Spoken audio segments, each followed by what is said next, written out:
সাবেক প্রধানমন্ত্রী শেখ হাসিনার মৃত্যুদণ্ডের রায় নিয়ে একটি বিবৃতি দিয়েছে ভারতের পররাষ্ট্র মন্ত্রণালয়। তাতে বলা হয়েছে, শেখ হাসিনাকে নিয়ে বাংলাদেশের আন্তর্জাতিক অপরাধ ট্রাইব্যুনালের ঘোষিত রায়ের বিষয়ে ভারত অবগত হয়েছে।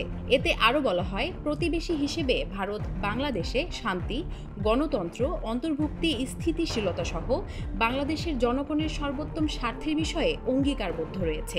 এই লক্ষ্য অর্জনে আমরা সবসময় সব অংশীজনের সঙ্গে গঠনমূলকভাবে যুক্ত থাকব। মানবতা বিরোধী অপরাধের মামলায় আজ শেখ হাসিনাকে মৃত্যুদণ্ডের আদেশ দিয়েছেন আন্তর্জাতিক অপরাধ ট্রাইব্যুনাল।